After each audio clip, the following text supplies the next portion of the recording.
Hey guys, it's Dr. Pooh here again, and here is where I share just the thoughts I have, during my sessions. I think one of the last sessions I had was the catastrophe, and for there to be a harmony, there has to be a sense of, for there to be harmony in everything, there has to be a sense of agreement. And in the world of humans, I'm not sure that we are all time always going to be agreeing with each other.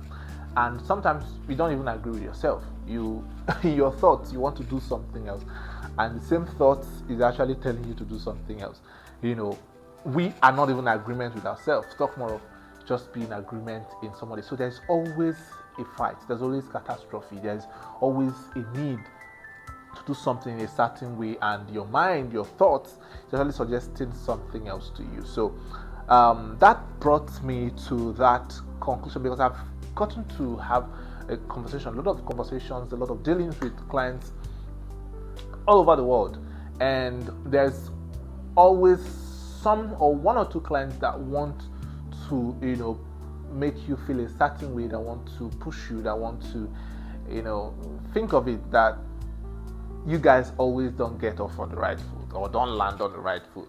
But that shouldn't be your worry, because in this video I'm going to be sharing with you these types of clients or types of people or things that actually make people the way they are, and how you yourself can actually watch it and understand that you also have a role to play in how these things are going to turn out in the long run. While I was studying a material, back in those days, I realized that character, whatever we do, whatever we become today, are products of our experiences, and they form our characters. And what is character? If you check out what character is, in the dictionary, you see things like is a stamp, is an engrave. All right, it is carved into something, and I can liken it to brand, right? And most of them are carved into our DNA. Most of them are the things we picked up from our friends. Most of them are things we learned. So sometimes our characters differ because of our experiences, because of how we are brought, because of influences also. So we tend to grow up, and realize at some point that it's actually, we need to now start building a layer to cover our character, or to make ourselves look a certain way to a society where we can adapt. All right, that brings us into where we start building reputation, and reputation attracts people, but character keeps people with you. If you have bad character with a good reputation, people are going to come and see that you have bad character. You get a misbehave, and then they can repel from you, and that damages your reputation.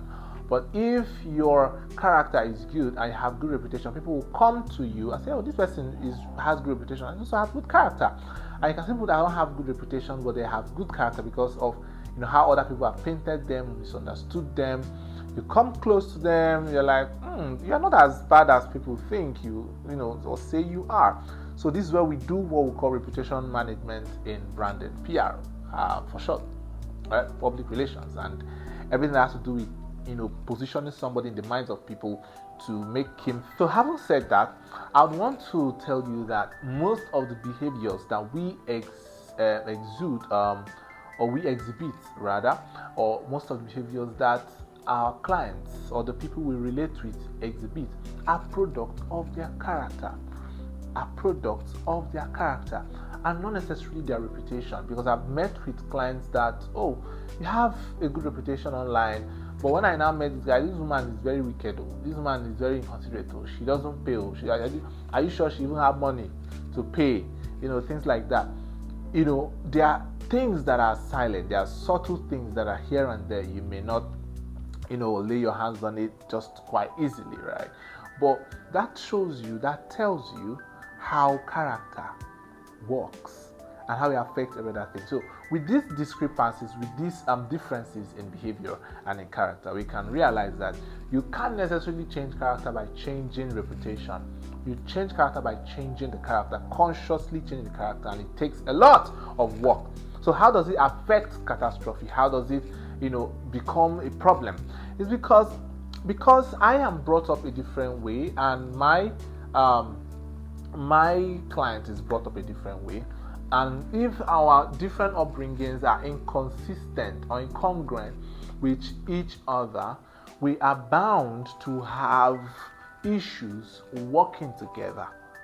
We are bound to have issues working together. All right. So, but if we are able to have an understanding, have a resolve of these differences, I am aware of my kind of person and my kind of differences. From get-go, I already understand who this client is and how they think, how they process things. It makes it easy for us or for me to handle the situation even better. So in the next video, stay tuned. I'm going to be discussing with you different types of upbringing and how you yourself understanding your own can actually help you solve problems within this range. So thank you very much for watching. Don't forget to subscribe and see you in the next video.